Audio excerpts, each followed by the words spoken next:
नमस्ते संस्कृताएं मित्रों, नमस्ते संस्कृताएं। आज पुनः कोरोना की वजह से हमें ऑनलाइन क्लास लेनी पड़ रही है और ऑनलाइन क्लास के अंदर आज सबसे जो हम महत्वपूर्ण टॉपिक लेने वाले हैं, जहाँ से हम संस्कृत को शुरू करते हैं। कक्षा 5 के बाद कक्षा 6 में संस्कृत बच्चों को पहली बार पढ़ना पड़ता है और संस्कृत उनके लिए एक नई भाषा भी है। उस नई भाषा को सीखने के लिए उन्हें संस्कृत में किस प्रकार से अपना पदार्पण करना पड़ता है, वो पहली बार समझेंगे कि संस्कृत चीज़ क्या है। कक्षा 7 के बच्चे हैं, वहाँ पर भी 6 क्लास तक इतनी ग्रामर नहीं पढ़ाई जाती है। जैसे ही वो कक्षा 6 में आते हैं और आते उन्हें अपनी जो बुक है, जो पाठ्य पुस्तक लगी हुई उनकी, उसका फर्स्ट चैप्टर निकाल करके फर्स्ट चैप्टर शुरू करते हैं और फर्स्ट चैप्टर के बाद में सेकंड, थर्ड, फोर्थ इस प्रकार से पूरी किताब तैयार करवा लेते हैं। किताब पूरी करने का मतलब ये नहीं है कि कोर्स पूरा हो गया। उनका कोर्स शुरू कहाँ से होता है? किसी भी भाषा का कोर्स शुरू होता है उसकी ग्रामर से। जब तक हम ग्रामर नहीं पढ़ेंगे, जब तक उसकी व्याकरण नहीं पढ़ेंगे, तब तक हमें किसी भाषा का पूरा ज्ञान नहीं हो सकता है। भाषा को समझने के लिए उसकी व्याकरण समझना जरूरी है, क्योंकि व्याकरण को किसी भाषा की नींव, उसकी आधार कहा गया है और बिना आधार के हम भाषा के ऊपरी मंजिल तक नहीं पहुँच सकते। इसलिए कक्षा 5 के बाद में कक्षा 6 के अंदर बच्चे पहली बार जो संस्कृत पढ़ते हैं, उन्हें संस्कृत शुरू कहाँ से करना है? न कि चैप्टर से, भाषा से शुरू करना है, भाषा के व्याकरण से शुरू करना है। और व्याकरण में भी कौन सा टॉपिक लेना है, ये नहीं 6ठी क्लास का बच्चा आ गया सीधी हमने संधि ले लिया, समास ले लिया। कक्षा 6 का बच्चा आता है तो भाषा शुरू, संस्कृत शुरू कहाँ से होती है? जहाँ से संस्कृत 0 से शुरू होती है वो उसका टॉपिक होता है। पहले संज्ञा शब्द, फिर सर्वनाम शब्द है, अव्यय हैं, प्रत्यय हैं, उपसर्ग हैं, फिर उसमें आते हैं मैत्र सूत्र होता है, फिर वर्ण विचार आता है। धीरे धीरे शुरू होते हैं पूरा काम। तो हम आज ये पढ़ेंगे कि कक्षा 6 में शुरू क्या करना है। कक्षा 7 के अंदर कई बच्चे आ चुके हैं, उन्होंने कक्षा 6 में नहीं पढ़ा होगा। कई बच्चे ऐसे भी हैं जो कक्षा 8 में 9 में आ चुके हैं, उन्होंने आज तक भी संज्ञा शब्द नहीं पढ़े हैं। क्योंकि 10th क्लास के बच्चों तक ये आज हमें देखने को मिल रहा है कि उन्हें अगर राम शब्द की हम पंचमी विभक्ति पूछे तो वो चुप हो जाते हैं। कारण कि उन्होंने राम शब्द आज तक पढ़ा ही नहीं है, या गुरु शब्द हमने पूछ लिया तो गुरु शब्द याद नहीं है। अब रही बात शब्द क्या काम आएंगे, कईयों की ये भी होती है कि शब्द रूप क्या काम आते, कुछ काम नहीं आते। हम कोई भी समास पढ़ते हैं या कोई भी उपसर्ग पढ़ते हैं, कोई प्रत्यय पढ़ते हैं, तो उनमें शब्द रूपों का, संज्ञा शब्दों का, सर्वनाम शब्दों का और लकारों का एक महत्वपूर्ण योगदान होता है। बिना शब्द रूपों के हम सर्वनाम पढ़ ही नहीं सकते, बिना शब्द रूपों के हम उपसर्ग नहीं पढ़ सकते, बिना शब्द रूपों के हम समास नहीं पढ़ सकते। हम अविभाव समास पढ़ते हैं, तत्पुरुष समास पढ़ते हैं, इन सभी समासों में शब्द रूपों का प्रयोग होता है। जैसे हम अविभाव समास पढ़ते हैं और उप का समास पढ़ते हैं, उपगंगम है, उपलतम है, तो वहाँ पर संज्ञा शब्दों की षष्ठी विभक्ति काम आती है। जैसे हम समित्रम है पढ़ रहे हैं, या सादरम पढ़ रहे हैं, या सहपरिवारम पढ़ रहे हैं, वहाँ पर तृतीय विभक्ति का प्रयोग होता है। जैसे हम अध्ययरी पढ़ रहे हैं तो वहाँ सप्तमी विभक्ति का प्रयोग होता है। जब हमें विभक्तियाँ नहीं आ रही है और हम समास पढ़ रहे हैं तो हमारे समाज भी समझ में नहीं आएंगी। कुल मिलाकर के बात यह है कि हमें किसी व्याकरण को पढ़ने के पहले उसकी नींव तक जाना है और उसकी नींव होगी संज्ञा शब्द। तो आज हमें पहली बार जो बच्चे कक्षा 6 में आए हैं, 6 से 7 में आए हैं, 7 से 8 में आए हैं, या 9 में या 10 में, क्योंकि राजस्थान बोर्ड में कक्षा 10 तक संस्कृत चलती है तो वहाँ तो संस्कृत पढ़ना जरूरी हो गया। तो आज हम सबसे पहला जो महत्वपूर्ण टॉपिक ले रहे हैं उनको यही पढ़ा रहे कि संस्कृत चीज़ क्या है, संस्कृत चीज़ क्या है। तो संस्कृत व्याकरण में हम ज़्यादा नहीं ले रहे हैं, लेकिन शुरू कहाँ से करना पहले वो ले रहे हैं। संस्कृत व्याकरण के शब्द होते हैं 3। संस्कृत व्याकरण के कितने शब्द होते हैं? 3। हम जो चीज़ पढ़ने वाले हैं वो सब्जेक्ट तो कौन सा आपका? वो सब्जेक्ट आपका है संस्कृत। सब्जेक्ट क्या है? संस्कृत। अब संस्कृत कैसे बना है, किन शब्दों से बनाई, हम आगे वाले वीडियो में देखेंगे। संस्कृतम शब्द है, संस्कृत शब्द में हम आज जो अपना महत्वपूर्ण टॉपिक लेने वाले हैं वो टॉपिक हो गया संज्ञा शब्द। वो टॉपिक क्या होगा? संज्ञा शब्द। तो सबसे महत्वपूर्ण है कि संस्कृत व्याकरण में शब्द कितने होते हैं? 3 प्रकार के शब्द होते हैं। पहले प्रकार के शब्दों का नाम होता है नाम। संस्कृत में जो शब्द होते हैं उनको कितने भागों के अंदर बांटा गया है? संस्कृत शब्दों को 3 भागों के अंदर बांटा गया है। और पहला शब्द कौन सा होता है? पहला शब्द होता है नाम, कि कोई भी नाम होता है वो संस्कृत शब्द होता है। दूसरा होता है धातु के रूप में, दूसरा किस में होगा? धातु में। और तीसरा होता है अव्यय शब्द। अब तीनों में अंतर है इनमें। नाम शब्द एक अलग चीज होती है, धातु अलग चीज होती है, अव्यय अलग होता है। अव्यय किसी का नाम नहीं होता, धातु किसी का नाम नहीं होता, नाम किसी की धातु नहीं होती, नाम किसी का अव्यय भी नहीं होता है। तीनों चीजों में अलग अलग डिफरेंट होता है इनमें। दोबारा देखिए आप कि संस्कृत को पहले 3 भागों के अंदर मैंने बांटा है। पहले शब्द को हम बोलेंगे नाम, दूसरे शब्द को बोलेंगे हम धातु, और तीसरे शब्द को हम बोलेंगे अव्यय शब्द। क्या बोलेंगे? अव्यय शब्द। हम पहले ये चैप्टर करेंगे, इसके बाद में इसको समझेंगे, इसके बाद में इसको, उसके बाद में अगला टॉपिक चलेगा नाम। संस्कृत का सबसे पहला टॉपिक क्या बांटा गया है? नाम बांटा गया है। अब नाम क्या होता है? नाम को कितने भागों के अंदर बांटा गया है? तो नाम को भी हमने फिर 3 भागों के अंदर बांट लिया। नाम को कितने भागों के अंदर बांट लिया हमने? नाम को 3 भागों के अंदर बांट लिया। वो नाम 3 भागों में क्या है? पहला शब्द आता है संज्ञा, दूसरा शब्द आता है सर्वनाम। दूसरा शब्द क्या आता है? दूसरा आता है सर्वनाम, और तीसरा शब्द होता है इसके अंदर विशेषण। तीसरा क्या होता है? विशेषण शब्द होता है। नाम, पहली बात हमने संज्ञा को कितने भागों के अंदर बांट लिया? 3 भागों में। पहला क्या होगा? नाम, दूसरा क्या होगा? धातु, तीसरा क्या होगा? अव्यय। फिर हमने नाम को कितने भागों के अंदर बांट लिया है? नाम को हमने बांटा पहले संज्ञा शब्द, फिर नाम को बांटा हमने सर्वनाम शब्द, और फिर नाम को बांटा हमने विशेषण शब्द। अब हमें नाम के बाद में 3 चीजें जानने के बाद में अब हम पहले क्या लेंगे? हम संज्ञा लेंगे, संज्ञा के बाद क्या लेंगे? हम सर्वनाम लेंगे, सर्वनाम के बाद क्या लेंगे? विशेषण लेंगे। इन शब्द के बाद में फिर हम लेंगे धातु का रूप। फिर धातु को अलग अलग भागों के अंदर बांटा गया। धातु कितने प्रकार की होती है? तो जैसे धातु 3 प्रकार की होती है, वो कौन कौन से प्रकार है वो बाद में जानेंगे, फिर अव्यय में आएंगे। आज अपना जो सबसे महत्वपूर्ण अगर ये टॉपिक नहीं आएगा, आगे वाला कोई भी टॉपिक समझ में नहीं आएगा। जब तक हमें किसी सीढ़ी के पहले पायदान पर नहीं चढ़ सकते, तो हम 5वीं सीढ़ी पर चढ़ने की कल्पना भी नहीं कर सकेंगे। हमने पहली सीढ़ी चढ़ी नहीं, हम 7वीं सीढ़ी की कल्पना कर रहे हैं, तो यह असंभव बात है, नहीं चढ़ सकते वहां तक। इसलिए हमें पहले संज्ञा शब्दों को जानना है। और संज्ञा शब्द ये मान लीजिए एक बिल्कुल नीम का पत्थर है जहाँ पर पूरी इमारत टिकी हुई है। अगर हम संज्ञा शब्द नहीं समझ पाते तो ये समझिए कि हम संस्कृत व्याकरण बिल्कुल भी सीखना ही नहीं चाहते हैं। इस संज्ञा शब्दों को हमें ध्यान से समझना है। संज्ञा शब्द क्या है? संज्ञा शब्दों की किस प्रकार से विवेचना की गई है, किस प्रकार इसका यहाँ पर विश्लेषण किया गया है। तो सबसे पहला टॉपिक हम आज लेंगे संज्ञा शब्द। क्या लेंगे हम? और अपना जो मेन आज की जो कक्षा है वो संज्ञा शब्दों के बारे में है। ये तो हमने बताया कि संस्कृत को 3 भागों के अंदर बांटा गया। पहले नाम था, फिर धातु थी, फिर अव्यय था। अव्यय को हमने 3 भागों के अंदर बांट लिया। तो पहले नाम आ गया, और नाम के अंदर पहले आ गई संज्ञा। अब संज्ञा शब्द क्या है?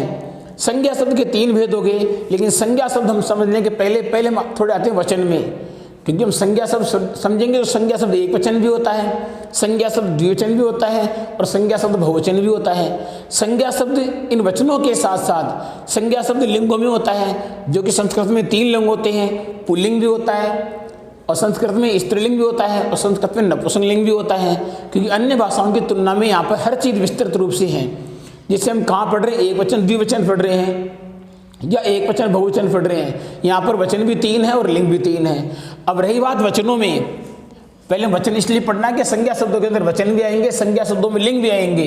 तो हम पहले थोड़ा वचन समझ लेते हैं छोटे तौर पर। वचन के कितने भाग बांटे गए हैं? हमने वचनों के यहाँ पर 3 भाग बांटे हैं। पहला बांट लिया हमने एक वचन, दूसरा बांट लिया हमने द्विवचन, और तीसरा हमने बांटा यहाँ पर बहुवचन। तो वचनों को कितने भागों के अंदर बांटा है? 3 प्रकार के वचन। वो वचन किसे कहते हैं? पहले ये चीज आ गई। अब सबको पता है कि वचनों को 3 भागों के अंदर बांटा है। वचन के नाम भी 3 बता देंगे, लेकिन फिर आ गया कि वचन किसे कहते हैं। तो वचन का मतलब होता है हमें किसी शब्द, ऐसे शब्द जिनसे हमें उन संख्याओं का या परिमाण का बोध होता है। परिमाण का मतलब होता है संख्या, या गण मान लीजिए, या समूह है। उस समूह में एक व्यक्ति है, या उस समूह में 2 व्यक्ति है, या उस समूह में 2 से अधिक व्यक्ति हैं। उन व्यक्तियों का परिमाण और परिणाम में अंतर होता है। हम यहाँ जो शब्द ले रहे हैं काम में परिमाण ले रहे हैं, और परिमाण से यहाँ तात्पर्य होता है संख्याओं से। तो संख्या ये मतलब होगी कि हमें संख्याओं का कितना मालूम पड़ रहा है। उसमें एक संख्या का बोध हो रहा है, या 2 संख्या का बोध हो रहा है, या 2 से अधिक संख्याओं का बोध हो रहा है। तो हमें संख्याओं के बोध से किसी शब्द का मालूम पड़ता है, या किसी शब्द से संख्याओं का बोध मालूम पड़ रहा है, परिमाण का बोध मालूम हो रहा है, तो हम उसको कहेंगे वचन। अब वचनों में सबसे पहले चीज क्या आ गई? एक वचन। वचनों में सबसे पहला क्या गया? तो ये ध्यान रखना, परिमाण का बोध कराने वाले शब्द को हम क्या कहेंगे? वचन। जो हमें संख्याओं का बोध कराता है, समूह का बोध कराता है कि उस समूह में संख्याएं कितनी हैं, वो हमें कह लेंगे वचन। और वचन में सबसे पहला होता है एक वचन। एक वचन की परिभाषा सब जानते हैं। एक वचन का मतलब होता है उस समूह से या उस शब्द से केवल हमें एक ही संख्या का बोध होता है, एक ही परिमाण का बोध होता है। भाई बालक आ रहा है, तो बालक आ रहा का मतलब बालक एक ही है। अगर बालक आ रहे हैं तो यहाँ हम जरूर कंफ्यूज हो सकते हैं कि बालक 2 आ रहे हैं, ज़्यादा आ रहे हैं, लेकिन बालक आ रहा है या राम गाना गा रहा है तो यहाँ पर गाने वाला राम ही है केवल। छात्र भजन गाता है तो यहाँ पर भजन गाने वाला केवल एक छात्र है। तो इस प्रकार मालूम पड़ रहा है कि छात्र एक ही हैं या छात्र भजन गा रहे हैं। अब यहाँ में मालूम नहीं पड़ रहा कि छात्र 1 है, 2 है, 3 है। एक तो नहीं है, क्योंकि छात्र अगर भजन गा रहे हैं तो एक तो नहीं है, तो छात्र वहाँ पर 2 भी हो सकते हैं, छात्र वहाँ पर बहुवचन भी हो सकते हैं। अगर यहाँ पर 2 दिए होते तो हम यहाँ पर छात्रों को 2 ही मानते। अब छात्र गाना गा रहे हैं, अगर वाक्य दिया हुआ है इसका मतलब ये एक तो नहीं है। अब 2 और 3 में हम कन्फ्यूज हो रहे हैं, तो 2 और 3 में कन्फ्यूज होने की स्थिति नहीं है। अगर वहाँ पर दिया होता कि 2 छात्र गाना गा रहे हैं तो हमें 2 मानना है। छात्र गाना गा रहे हैं इसका मतलब हमें वहाँ पर क्या मानना है, बहुवचन मानना है। अब हम एक वचन किसे कहते हैं, तो ये ध्यान रखना है कि जिस शब्द से या जिस समूह से हमें केवल एक ही परिमाण का बोध होता है वो होता है एक वचन। जिस समूह से हमें केवल, समूह का मतलब समूह एक का भी हो सकता है, समूह एक से अधिक का भी हो सकता है। तो जिस शब्द से केवल हमें एक परिमाण का बोध होता है, एक ही संख्या का बोध होता है, वो एक वचन होता है। जैसे बालकों में राम सबसे श्रेष्ठ है, तो वहाँ पर राम है, वो राम एक वचन है। राम खेल के मैदान में खेलता है, राम एक वचन है। या बकरी घास चरती है तो वहाँ पर बकरी एक वचन है। लता गाना गाती है तो वहाँ लता एक वचन है। पुस्तक पढ़ रहा है, यहाँ पर पुस्तक एक वचन है। अब आती है कि द्विवचन क्या होता है, तो द्विवचन का मतलब हो गया जिस समूह से हमें 2 संख्याओं का बोध होता है, 2 परिमाण का बोध होता है, वो होता है द्विवचन। शब्द के जिस रूप से हमें 2 संख्याओं का अथवा 2 परिमाणों का बोध होता है, उस समूह को, उस गण को हम द्विवचन बोलते हैं। तो ध्यान रखना है द्विवचन का मतलब। अब द्वि लिखने की प्रक्रिया कक्षा जो 5 से 6 में है वो ध्यान रखना, द्वि का लिखने का तरीका द के नीचे में लगाना हुआ है, ये ध्यान रखना विशेष। कई बच्चे द के नीचे वह लिखने में गड़बड़ करते हैं, ये गलत है, ये वह नहीं होता है। वह का मतलब हमें वह पूरा बनाना है और द्वि की मात्रा छोटी, तब आता है द्विवचन। इसलिए बताया जा रहा है क्योंकि वो 5वीं क्लास में, 6ठी क्लास में आने के बाद पहली बार संस्कृत पढ़ रहे हैं, इसलिए उन्हें यह चीज़ बताना आवश्यक है। तो ये होता है द्विवचन। जैसे नाम से द्वि का मतलब क्या होता है 2 और वचन का मतलब होता है परिमाण। तो जहाँ पर हमें 2 संख्याओं की परिमाणों का बोध हो, 2 गणों का बोध होता है, उस समूह में 2 संख्या का बोध होता है, वो द्विवचन है। जैसे 2 बालक पुस्तक पढ़ रहे हैं तो यहाँ पर बालक द्विवचन हो गई। 2 गायें घास चरती है, यहाँ पर गायें हैं, वो द्विवचन है। 2 बालिकाएं विद्यालय जा रही हैं तो वहाँ पर बालिकाएं द्विवचन हैं। तो द्विवचन का तात्पर्य इतना है कि जहाँ पर हमें उस समूह से केवल 2 संख्याओं का, 2 परिमाणों का बोध होता है, वो द्विवचन कहलाता है। अब आता है बहुवचन। जैसे इसका नाम ही बहुवचन है, तो बहुवचन का मतलब बहुत सारी है, जहाँ पर संख्याएं निश्चित नहीं होती है। अब जैसे 3, 4, अगर 4 बालक हैं, 3 बालक हैं, 8 बालक हैं, 20 बालक हैं, वो बहुवचन में गिने जाते हैं। मतलब जहाँ पर 2 से अधिक संख्याओं का, 2 से अधिक परिमाण संख्याओं का बोध होता है, उस समूह से मालूम पड़ता है कि उसमें 2 से अधिक संख्याएं हैं, उसी समूह को हम क्या बोलेंगे, बहुवचन बोलेंगे। तो संस्कृत में वचनों की संख्या 3, एक वचन, द्विवचन, बहुवचन। और बहुवचन के अंदर वाक्य मान लीजिए आप, बालक विद्यालय जा रहे हैं, तो यहाँ पर बालक 1 भी दिया हुआ नहीं है, बालक 2 भी दिया हुआ नहीं है, बालक विद्यालय जा रहे का मतलब होता है कि बालक बहुवचन है।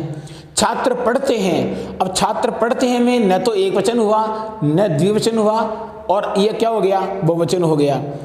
बच्चे खेल के मैदान में खेलते हैं तो बच्चे बहुवचन हो गया। शिक्षक विद्यालय में पढ़ाते हैं तो यह भी बहुवचन है, शिक्षक बहुवचन हो गया यहाँ पर। तो बहुवचन में संख्या निश्चित भी कर सकते हैं हम, ये बात नहीं है। पर 3 बालक आते हैं तो यहाँ पर 3 बहुवचन है। 2 से अधिक जैसे संख्याएं बढ़ती हैं वो रूप बहुवचन में लिया जाता है। तो ये नहीं है बालक विद्यालय जाते हैं तो वो बहुवचन हो गया, और 4 बालक विद्यालय जाते हैं तो ये बहुवचन नहीं हुआ। जहाँ पर 2 से अधिक संख्याओं का बोध हो जाए, हमें 2 से अधिक परिमाण का बोध हो जाए, वही बहुवचन है। क्लियर है इतनी बात। अब इसे ध्यान रखना हमें कि संस्कृत में वचन कितने होते हैं, 3 होते हैं। 3 वचन कौन कौन से होते हैं, एक वचन होता है, द्विवचन होता है और बहुवचन होता है। एक वचन की हमने परिभाषा पढ़ी कि जहाँ पर केवल हमें एक ही संख्या का बोध होता है, एक ही परिमाण का बोध होता है, वो एक वचन होता है। और जिस समूह से हमें 1 से अधिक 2 संख्याओं का बोध होता है, 2 मात्राओं का बोध होता है, 2 परिमाणों का बोध होता है, वो समूह द्विवचन कहलाता है। फिर आता है बहुवचन। तो जिस समूह से हमें 2 से अधिक संख्याओं का, 2 से अधिक परिमाण का बोध होता है, वो होता है बहुवचन। तो ये हो गए वचन। अब वचनों के बाद में जैसे हम संज्ञा शब्द पढ़ेंगे तो संज्ञा शब्द एक वचन, द्विवचन, बहुवचन में तो आता ही आता है, साथ साथ संज्ञा शब्द लिंगों में भी आता है। अब चूंकि संस्कृत में लिंग भी 3 होते हैं, स्त्रीलिंग, पुल्लिंग और नपुंसकलिंग। अब लिंग की विवेचना देखिए आप कि लिंगों के भी 3 भागों के अंदर बांटा गया है। तो यहां देख लेते हैं हम लिंग। अब लिंग कितने प्रकार के होते हैं? यहाँ पर 3 प्रकार के। पहला जो बांटा गया वो होता है पुल्लिंग। पहले लिंग को हमने किसके अंदर बांटा है? पुल्लिंग में। दूसरे को हमने बांटा है यहाँ पर स्त्रीलिंग में, और तीसरा होता है नपुंसकलिंग। तो नंबर 1 पहला आता है पुल्लिंग। जैसे इसके नाम से भेद होता है कि पुल्लिंग का मतलब क्या है, स्टार्ट कहाँ से हो रहा है? छोटे पू से हो रहा है। तो पू का मतलब यहाँ पर हो गया सीधा पुमान, पुरुष। अर्थात जिस समूह से हमें पुरुष जाति का बोध होता है, जिस शब्द से हमें पुरुष जाति का बोध होता है, पुरुष होने के हमें भाव प्रकट हो रहा है, वो पुल्लिंग कहलाता है। जिन शब्दों से या जिस शब्द से हमें पुरुष जाति का बोध होता है, भाई ये जो सामने वाला शब्द है या जिस शब्द का हम भाव प्रकट कर रहे हैं वो पुरुष जाति में है, तो उसे हम पुल्लिंग कहेंगे। जैसे पुरुष के अंदर तो बालक मान लीजिए, पुरुष के अंदर मान लीजिए आप गांव मान लीजिए, ग्राम पुल्लिंग शब्द है, विद्यालय पुल्लिंग शब्द है, देश पुल्लिंग शब्द है, ये पुरुष जाति में आते हैं पूरे, इन्हें पुल्लिंग कहा गया है। स्त्री जाति का बोध होता है जिस शब्द से या जिन शब्दों से या जिस शब्दों के समूह से हमें स्त्री जाति का बोध होता है, वो स्त्रीलिंग कहलाता है। स्त्रीलिंग के अंदर कुछ ही मान सकते हैं हम, बकरी मान सकते हैं, गाय मान सकते हैं, या बालिका मान सकते हैं, रमा मान सकते हैं, कक्षा मान सकते हैं। विद्यालय पुल्लिंग होता है, लेकिन विद्यालय में अगर कक्षा आ गई तो कक्षा स्त्रीलिंग शब्द है। कक्ष शब्द होता है कक्ष पुल्लिंग शब्द होता है और कक्षा स्त्रीलिंग शब्द होता है। कक्षा होती है न कि कक्षा होता है, और कक्ष होता है न कि कक्ष होती है। तो जहाँ पर हमें ये ध्यान रखना है, कुछ तो ऐसे मालूम पड़ेगा एक तौर पे होता या होती में, लेकिन कई बार होता है लेकिन वो नपुंसकलिंग होता है। तो यहाँ कंफ्यूज नहीं होना है, कक्षा होती है, कक्षा स्त्रीलिंग है, कक्ष होता है, कक्ष पुल्लिंग है। तो जहाँ पर पुरुष जाति का बोध होता है वो पुल्लिंग होता है, जहाँ पर स्त्री जाति का बोध होता है वहाँ पर स्त्रीलिंग होता है। और अब कुछ ऐसे शब्द आते हैं तीसरे प्रकार के, जहाँ पर न तो पुरुष जाति का बोध होता है और न ही जहाँ पर स्त्री जाति का बोध होता है। तो जहाँ पर पुरुष जाति का बोध भी नहीं हो, जहाँ पर स्त्री जाति का बोध भी नहीं हो, उन्हीं शब्दों को हम बोलते हैं नपुंसकलिंग। क्या बोलते हैं? उन्हीं शब्दों को नपुंसकलिंग बोलते हैं। नपुंसकलिंग के अंदर कई बार कंफ्यूज, जब हम 9 तक इतना ध्यान नहीं, 10 तक ध्यान नहीं होता, लेकिन जब सब ग्रुप का जब टेस्ट लेते हैं तो बच्चे कंफ्यूज ये होते हैं कि शब्द मालूम नहीं पड़ता कि नपुंसकलिंग शब्द कौन कौन से हैं। नपुंसकलिंग शब्दों की संख्या निश्चित भी नहीं होती है, और कई पद ऐसे हैं जो लगते हैं पुल्लिंग है, होते नपुंसकलिंग है। कई पद ऐसे हैं जो लगते स्त्रीलिंग है, होते नपुंसकलिंग है। जैसे मित्र है, अब मित्र तो होता है लेकिन मित्र जो शब्द है वो नपुंसकलिंग शब्द होता है। जैसे कलत्रम होती है, और कलत्रम का मतलब पत्नी होता है। अब कलत्रम होती तो पत्नी है, लेकिन कलत्रम जो शब्द है वो नपुंसकलिंग आता है। कई बार प्रश्न उत्तर में भेद होता है, प्रश्न पुल्लिंग होता है, उत्तर नपुंसकलिंग होता है। तो कई बार इतनी कंफ्यूज, या तो दोनों को प्रश्न उत्तर को दोनों को नपुंसकलिंग समझता है, या दोनों को वो पुल्लिंग समझता है। ये गलत है। प्रश्न पुल्लिंग में होता है, उत्तर नपुंसकलिंग में होता है। मित्र होता है लेकिन मित्र नपुंसकलिंग शब्द है। कलत्रम का मतलब पत्नी होती है, लेकिन कलत्रम जो शब्द है वो नपुंसकलिंग में आता है। तो नपुंसकलिंग शब्दों के कम से कम 30-40 नाम है, वो तो जो वीडियो आएगा नपुंसकलिंग का उसके अंदर पूरे बता देंगे उस क्लास के अंदर। हम आज इतना ही बता रहे हैं कि नपुंसकलिंग वे शब्द हैं जिनमें पुरुष जाति का बोध भी नहीं होता है, जहाँ पर स्त्री जाति का बोध भी नहीं होता है, उन शब्दों को नपुंसकलिंग में लिया गया है। और नपुंसकलिंग शब्दों के अंदर मैं 3-4 नाम तो पहले लिखता हूँ। पहला आ गया मित्र, मान लो मित्र के बाद आ गया फल शब्द, फल के बाद में आ गया जल शब्द। जल का मतलब यहाँ पर मैं ध्यान रखना, जितने भी तरल पदार्थ होते हैं सभी तरल पदार्थ नपुंसकलिंग में गिने जाते हैं। जैसे जल ले लो, जैसे दूध ले लो, दुग्धम, जल से बनता है जलम, छाछ से बनता है तक्रम, तेल से बनता है तेलम, घी से बनता है घृतम। तो जितने भी तरल पदार्थ होते हैं, लिक्विड होते हैं, वो सब नपुंसकलिंग में आते हैं।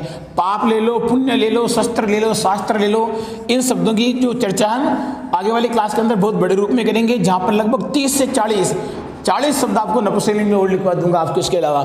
लेकिन मानना है कि मित्र नपुंसकलिंग होता है। अब जब मित्र शब्द का टेस्ट लेते हैं तो मित्र के अंदर हम ये टेस्ट में ये नहीं बताते कि आप मित्र शब्द अकारांत लिखो, अकारांत तो मित्र शब्द है, लास्ट में एक ही मात्रा आती है, लेकिन मित्र शब्द को अगर राम की तरह बना दिया हमने, रामे है रामो रामा की तरह मित्र को बना दिया कि मित्र है मित्रो मित्रा है, तो मित्र शब्द गलत। ये मित्र शब्द आपको समझना है कि मित्र शब्द किसके समान बनेगा, मित्रम मित्रे मित्राणी, फलम फले फलानी, कार्यम कार्ये कार्याणी, उस प्रकार से मित्र शब्द बनता है। तो मित्र में कई बार कंफ्यूज हो जाते हैं, कंफ्यूज की कहीं स्थिति नहीं है, एक बार आपको याद तो करने पड़ेंगे, चाहे इसमें एक दिन लग जाए कोई दिक्कत नहीं है, लेकिन ये एक दिन आगे आने वाले कई दिनों को बचा सकता है।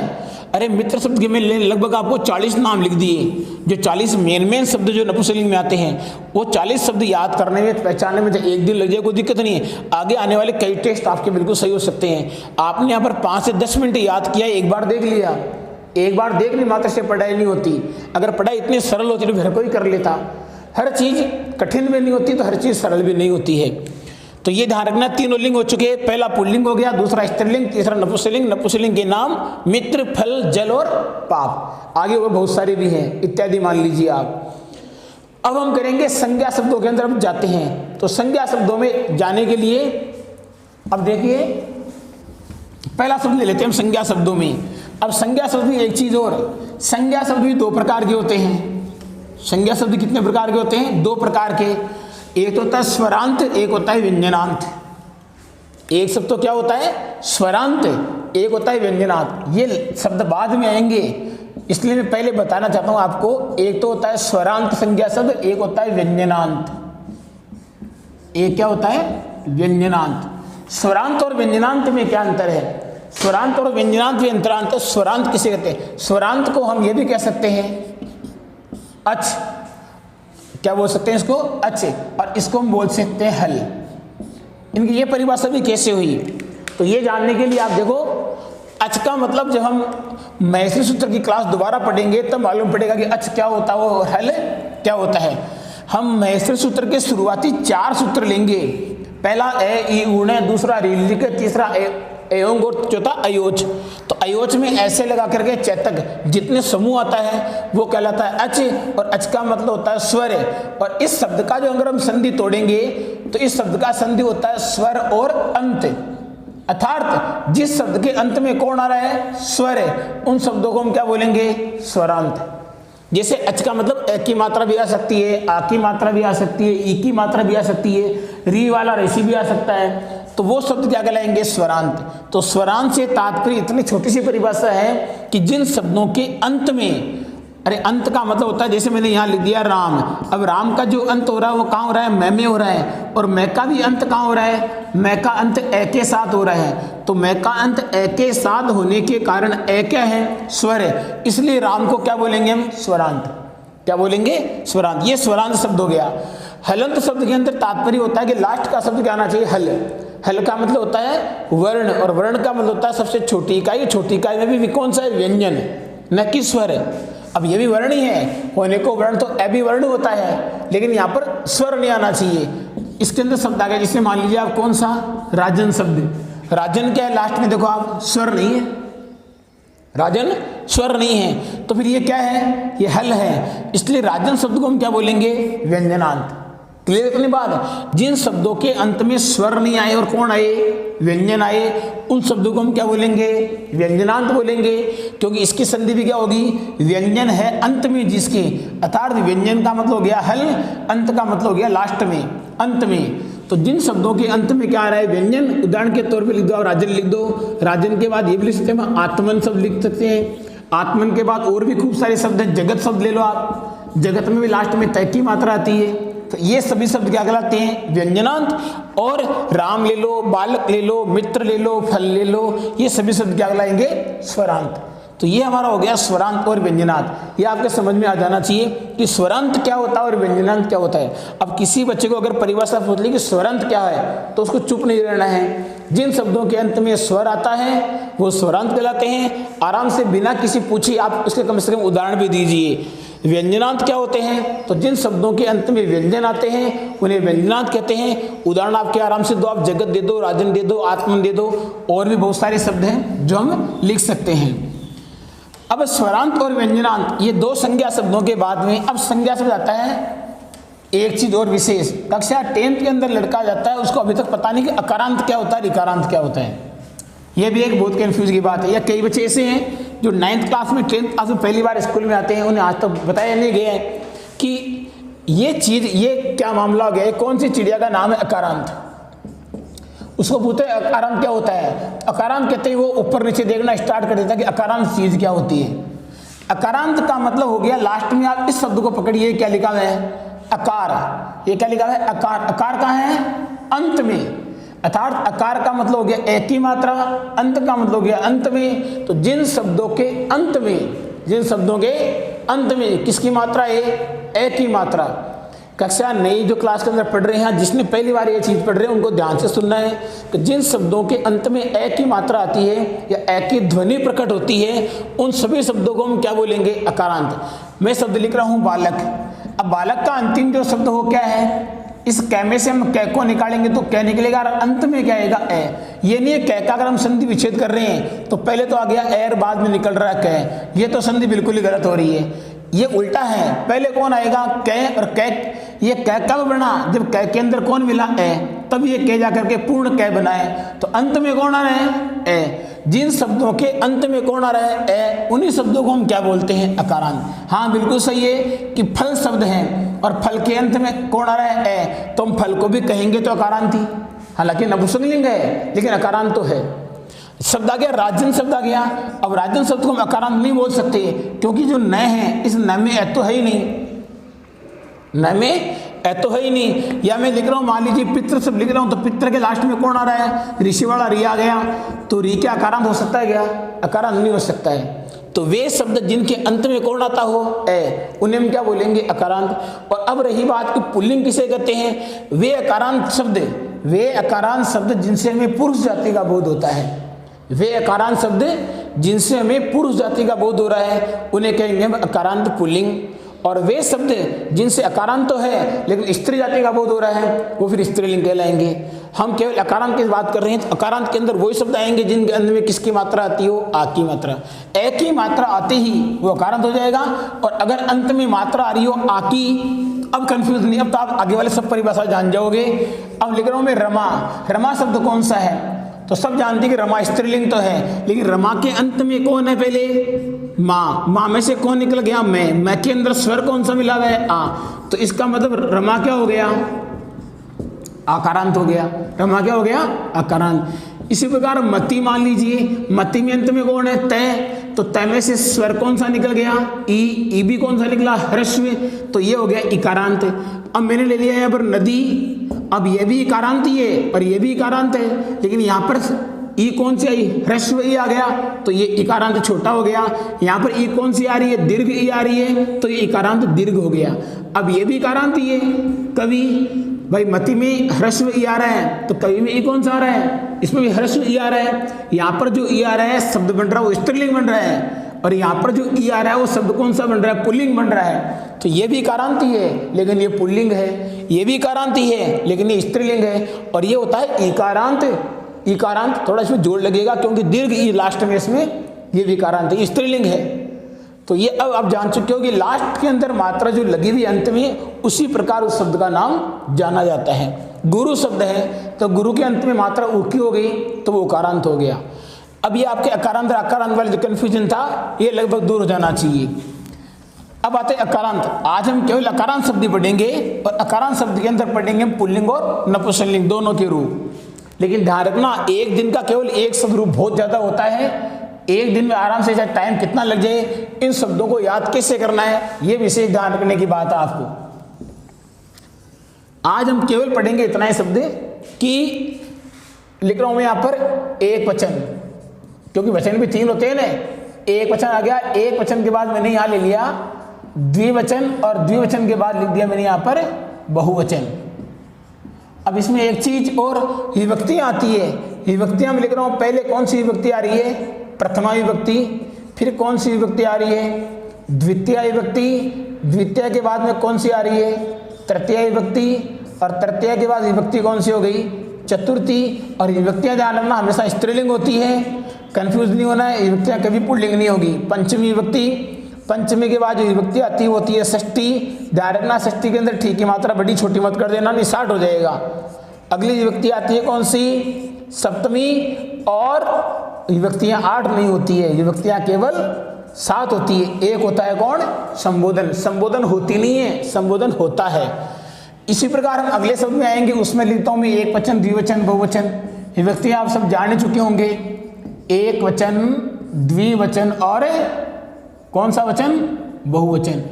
सब जान गए एक वचन, द्विवचन, बहुवचन क्या होता है।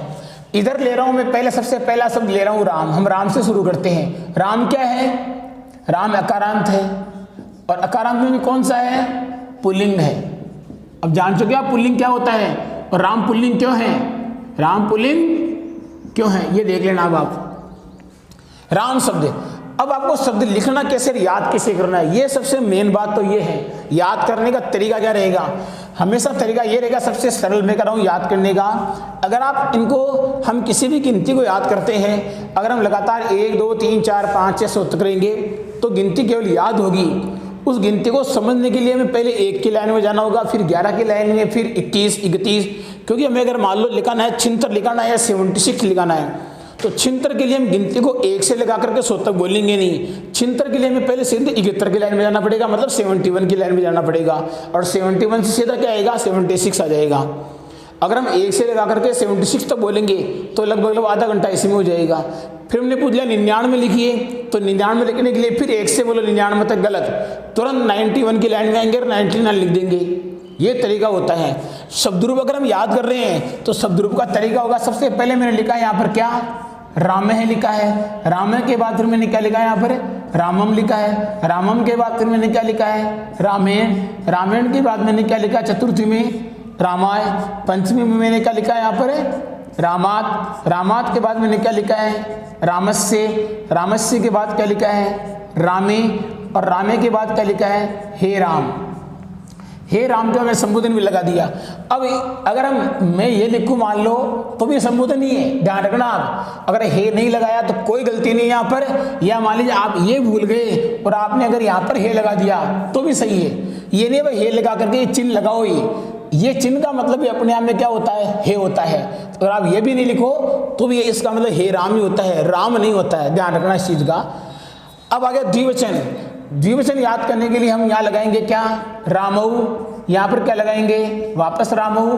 ये द्विवचन वाला रूप बहुत सरल होता है, और जब टेस्ट लेते हैं तो बच्चे पहले द्विवचन लिखते हैं। रामाभ्याम। चतुर्थी में आ जाओ, क्या लिखोगे? रामाभ्याम। पंचमी में क्या लिखोगे? रामाभ्याम। और षष्ठी में क्या आ जाएगा? रामयो है। और सप्तमी में क्या आ जाएगा? रामयो है। और संबोधन में वो आएगा जो प्रथमा में द्विवचन था, रामऊ। कभी भी किसी भी शब्द में चेंज नहीं होगा, चाहे कोई शब्द ले लेना आप, यहाँ कर की और यहाँ वाले, ये कभी भी अलग नहीं होगी। ये जरूर चेंज होती है, ये कभी चेंज नहीं होती, ये कभी चेंज नहीं होता है। बहुवचन में क्या आ गया? रामा है आ गया। बहुवचन में क्या आ गया? द्वितीया, रामान। तृतीया में ध्यान रखना राम में डबल मात्रा विसर्ग भी है। फिर कौन आ गया? रामेभ्य आ गया। फिर कौन आ गया? वापस रामेभ्य ले लो। फिर कौन आ गया? रामेभ्य लगातार। षष्ठी बहुवचन में रामानाम आ गया। सप्तमी बहुवचन में रामेशु आ गया। और संबोधन में आ गया वापस वही जो प्रथमा बहुवचन में लिखा हुआ था, हे रामा है। ये हो गए पुल्लिंग के कंप्लीट रूप। पहले मैं आपको एक इधर और लिख देता हूँ, इसके अंदर मैं लेता हूँ आपके फल ले लेता हूँ मैं। फल शब्द, और फल कौन सा? अकारांत भी है, और अकारांत में क्या? नपुंसकलिंग। फल का रूप इतना सरल है, राम अगर हमें याद हो गया तो ये याद करने में दिक्कत नहीं होगी, ये बिल्कुल ही सरल है। इसका रूप इसलिए सरल है कि आराम से इसको लिख सकते हैं हम। फलम, द्विवचन ले लो फले, बहुवचन में ले लो फलानी। फलम फले फलानी। दूसरी विभक्ति भी सेम टू सेम यही होगी जो पहली विभक्ति है, फलम फले फलानी। अब इसके आगे वाले रूप वही चलेंगे जो राम शब्द में हैं, इसलिए मैंने आपको सेकंड में ये लिखा है। अब तीसरी विभक्ति में क्या आ गया? फलेल। चतुर्थी में क्या आ जाएगा? फलाय। पंचमी में क्या आ जाएगा? फलात। षष्ठी में क्या आएगा? फलस्य। सप्तमी में क्या आएगा? फले। और संबोधन में आ गया आपके क्या? हे फल। तृतीया में आ जाओ। तृतीया का बहुवचन में क्या होगा? फलाभ्याम। ठीक है। चतुर्थी का क्या हो गया? फलाभ्याम, और इसका क्या हो गया, फलाभ्याम, और षष्ठी का हो गया फलयो है, और सप्तमी का भी हो गया फलयो है, और यहाँ हो गया हे फले। यार ना, हे फल हे फले, यहाँ पर कोई, क्योंकि फले यहाँ पर, यहाँ फले आना जरूरी है, यहाँ फलानी तो यहाँ फलानी ही आएगा, ये चेंज होगा, केवल ये चेंज हो रहा है यहाँ पर। तृतीया के अंदर राम वाली चीज है, वहाँ था रामई, यहाँ हो गया फली, वहाँ था रामेभ्य है, यहाँ हो जाएगा फलेभ्य है, वहाँ पर भी क्या हो जाएगा रामेभ्य से, यहाँ हो गया फलेभ्य है, यहाँ पर हो गया रामानाम से फलानाम, ये हो गया रामेशु से फलेशु, और यह हो गया हे फलानी। अब इसमें एक चीज़ और बता दूं मैं आपको, याद करने का तरीका यही रहेगा, पहले यही बोलना आपको, लगातार 4 याद कीजिए पूरा कंप्लीट। पहले इसके आप 4 का याद करना, केवल रामे है रामम रामेण रामाय, फिर करना आपको रामात रामस्य रामे राम, लगातार विभक्ति, और ये पूरा कंप्लीट एक बार आपको सीधा सीधा याद हो जाएगा। उसके बाद में जो याद करने का तरीका रहेगा वो रहेगा उल्टा, संबोधन से याद करो इनको। संबोधन के अंदर वही बात, हम गिनती याद करते हैं 1 2 3 4 5 6 7 8 9 10, फिर करते हैं वापस क्या 10 9 8 7 4 6 5 10 9 8 7 6 5 4 3 2 1, मतलब 10 से वापस हम 1 तक ले लेते हैं। उसी प्रकार यहाँ पर लेना हमें, संबोधन में क्या गया हे राम, सप्तमी में क्या गया रामे, ये बोलना में ये नहीं है पहले बोलिए हमने हे राम फिर बोले राम, ऐसे नहीं। संबोधन क्या है हे राम, सप्तमी क्या है रामे, षष्ठी क्या है रामस्य, पंचमी क्या है रामात, चतुर्थी क्या है रामाय, तृतीया क्या है रामेण, द्वितीय क्या है रामम, प्रथमा क्या है राम है। प्रथमा क्या है, तृतीया क्या है, चतुर्थी क्या है, लगाना पड़ेगा साथ साथ, क्योंकि हमें बीच बीच में से याद रखना कि पंचमी क्या है, तो पंचमी में तुरंत नाम रामात का आना चाहिए। फिर हम द्विवचन याद कर लो पूरा, द्विवचन में संबोधन में क्या है हे रामो, फिर जब आप सप्तमी में क्या है राम यो है, षष्ठी में क्या है राम यो है, पंचमी में रामाभ्याम, चतुर्थी में रामाभ्याम, तृतीया में रामाभ्याम, द्वितीया में रामो, प्रथमा में रामो। इसी प्रकार बहुवचन में जो मतलब हमें पूरा याद करने के बाद इसको नीचे से वापस याद करते रहना है। हलंत का विशेष ध्यान रखना है, हलंत जहाँ जहाँ लगा वो हलंत ही लगेगा। ये क्लियर बात है कि हमें पूरा याद करने के बाद में चाहे दिल लग जाए पूरा, ये राम शब्द कई शब्द देखे जाए, जितने भी अकारांत पुल्लिंग शब्द इस राम से बनने वाले हैं, ये नहीं बालक हमें अलग से याद करना पड़ेगा, छात्र अलग से याद करना पड़ेगा, कक्ष अलग से याद करना पड़ेगा, देश अलग से याद करना पड़ेगा, अलग से कुछ नहीं है। ये राम शब्द कई अकारांत शब्द देखे जाने वाला है, इसलिए पूरा ध्यान इस राम पर केंद्रित कर दो। आप राम आ गया तो और अकारांत सब आएंगे, सब शब्द राम के पीछे हैं, ये चीज राम। इसी प्रकार ये फल शब्द हो गया, फल शब्द का विशेष ध्यान रखना, बिल्कुल सेम राम की तरह ही है, केवल प्रथमा द्वितीया थोड़ी अलग है, बाकी पूरा पुल्लिंग वाला रूप चलता है। जहां जहां नपुंसकलिंग रूप आएंगे वो तीसरी विभक्ति से लगा करके सप्तमी तक लगभग पूरे पुल्लिंग के समान चलते हैं। अब इसमें एक चीज मैं और बता दूं, थोड़ी सी चीज जो कंफ्यूजन करेगी बाद में आपको। राम के बाद आप लिख रहे हो, मान लीजिए बालक शब्द लिख रहे हो, कौन सा लिख रहे हो बालक शब्द दिया जाए आपको। अब बालक शब्द लिखोगे तो यहाँ पर आएगा बालक है, यहाँ आएगा बालकम, और यहाँ पर जो तीसरी विभक्ति आएगी वो तीसरी विभक्ति क्या आने वाली है बालक शब्द में बालकेन, यहाँ क्या आ रहा है न। इसी प्रकार जब बालक शब्द लिखते लिखते हम यहाँ तक आएंगे तो यहाँ पर लिखेंगे हम बाल का नाम, क्या लिखेंगे बाल का नाम। मैं लिखिए बता दूं आपको, यहाँ लिखेंगे बाल का नाम, बाल का नाम, और तीसरे में हमने क्या लिखा है बालकेन, तो यहाँ पर भी नाम आ रहा है, यहाँ पर भी न आ रहा है, यहाँ पर न आ रहा है और यहाँ पर न आ रहा है। इस चीज का विशेष ध्यान रखना है। इसी प्रकार यहाँ पर भी चेंज होगा। अब ये नहीं चेंज कहाँ का होगा, अब न तो यहाँ पर भी आ रहा है, लेकिन लास्ट में कभी भी अगर न हलंत आ रहा वो कभी चेंज नहीं होगा, क्योंकि लास्ट में देखना आप न हलंत है वो कभी नहीं आएगा, मेन चीज हलंत न आ रहा है, इस न को चेंज नहीं करना है। अगर ये न पूरा होता तो यहाँ पर भी नहीं आता, लेकिन यहाँ पर न चूंकि हलंत है इसलिए ये कभी चेंज नहीं होगा, ये ध्यान रखना है। न की जगह न वहीं आएगा जहाँ पर न पूरा होगा। और कहाँ होगा, किन किन शब्दों में होगा, जिन जिन शब्दों में क्या आ रहा है र आ रहा है, और र के बाद में क्या आ रहा है न, और जिन जिन शब्दों में कौन आ रहा है स आ रहा है, और स के बाद में कौन आ रहा है न।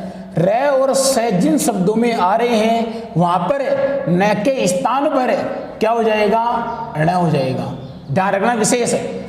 बालक में कहीं पर भी रह नहीं आ रहा है तो बालक केन हो गया और बाल का नाम। इसी प्रकार हम फल लिख रहे हैं तो फल की जगह मान लो लिख रहे हैं हम क्या, पत्र शब्द, और पत्र में कौन आ गया, ये र।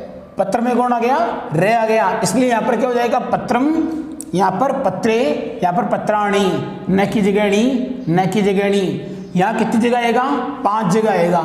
नपुंसकलिंग में आता है 5 जगह, पुल्लिंग में आता है केवल 2 जगह और स्त्रीलिंग में आता है केवल 1 जगह। ध्यान रखना अभी तक। यहाँ पर आ गया फलानी 1, फलानी 2। यहाँ पर फलानी का मतलब पत्र पढ़ रहे मान लो तो पत्राणी में 1, पत्राणी में 2, पत्रेण में 3 और पत्राणाम में 4 और पत्राणी में 5। ये 5 जगह आएगा न की जगह। मित्र लिख रहे हो, मित्र के अंदर 5 जगह आएगा। पत्र लिख रहे हो, शास्त्र लिख लो, अगर सब लिख रहे हो जल, जल में तो कहीं नहीं आने वाला क्योंकि जल में न तो रह रहा है न षटकोण वाला श आ रहा है। अब रही बात कई बार ऐसी जहाँ पर कई बार शैक शब्द आता है, जैसे हम लिख रहे हैं मान लीजिए कक्षा। अब बच्चे को सिर्फ कक्षा में रह के न आएगा गण आएगा, तो हमें ये ध्यान रखना कि ये क्षय क्षत्रिय का किससे बना है। इस क्षय क्षत्रिय का हम संयुक्त स्वर है, इसको बनाने के लिए हमें किसका प्रयोग करना पड़ेगा, षटकोण का प्रयोग करना पड़ेगा। तो साहब कक्षा में भी न की जगह नहीं आएगा। क्लियर है बात, ये हमें बात ध्यान रखनी है इतनी सी। तो ये शब्द हैं, इनमें चाहे दिन लग जाए पूरा 1, कक्षा 6, 7, 8 और 9 वाले विद्यार्थी भी ध्यान रखना कि जो बच्चे 10th में आ चुके हैं उनको तो देखना जरूरी है। 10th के बच्चे विशेष ध्यान देना है, इन शब्द रूपों को ढंग से याद करना है, क्योंकि अभी तक जो आपकी जो बुक है क्लास में, ये ऑफलाइन क्लास शुरू होने के बाद ये बुक स्टार्ट होगी। बुक के पहले पूरी ग्रामर चलेगी और ग्रामर में अगर आपको ये शब्द नहीं आते हैं तो लास्ट में इतनी समस्या आने वाली, इतनी समस्या आने वाली है कि संस्कृत आपके दिमाग के ऊपर से घुसेगी, बिल्कुल दिमाग में जाने वाली नहीं है, बिल्कुल ऊपर से चली जाएगी। तो हमें पूरी ग्रामर समझने के लिए शब्द रूपों का और बिल्कुल सरल शब्द लिया मैंने। आप राम शब्द, राम लगता है इतना सरल है, लेकिन जैसे टेस्ट देने बैठते हैं तो चेहरे पर पसीने आते हैं राम शब्द याद करते ही।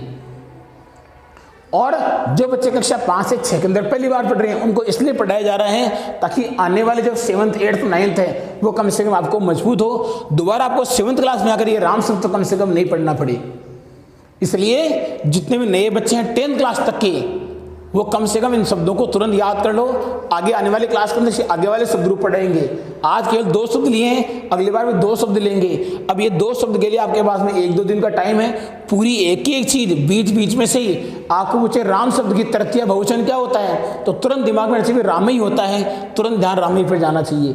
जैसे हम तुरंत मान लीजिए आप खड़े और तुरंत बोले आपको आपकी कान का है तो कान बोलते आपका नाक, जो आपका हाथ है वो सीधा कान पे जाएगा, नाक पे तो नहीं जाएगा, ठीक है नहीं। अरे आप बाल कहाँ बारे, कंघी कहाँ कर रहे हो मान लीजिए तो आप कहीं कान पकड़ लो तो गलत है। कंघी कहाँ कर रहे हो, अगर आपके सिर के अंदर बाल है तो बालों में करोगे। अब सिर पर बाल ही नहीं है फिर हम पूछ रहे कंघी कहाँ करोगे तो जरूर आप हंसोगे भाई कंघी कहाँ करनी है। जब बाल आपके सिर में है तो कंघी तो बालों में करोगे। तो ये ध्यान रखना है कि जैसे हमें पूछ लें आपको कि राम शब्द की सप्तमी बहुवचन क्या होगा, तो राम सप्तमी बहुवचन का मतलब सीधा आना है रामेशु होगा। लता शब्द की हम आगे पढ़ेंगे। फल शब्द की पूछ ले कि फल की पंचमी क्या होगी तो फल की पंचमी तुरंत बोलो फलात फलाभ्याम फलेभ्यः। ये शब्द रूप 2 शब्द रूप आज की क्लास के थे। आज इतनी क्लास है, आप क्लास को देखिए और देखने के बाद इसको याद कितना करना है वो सबसे महत्वपूर्ण है। क्लास को देखना महत्वपूर्ण नहीं है, किसी मैच को देखना महत्वपूर्ण नहीं है, वो मैच खेलना आना चाहिए। इसलिए आज की क्लास यही समाप्त करते हैं, अगली क्लास के लिए फिर मिलेंगे। नमः संस्कृताय मित्रों, नमः संस्कृताय।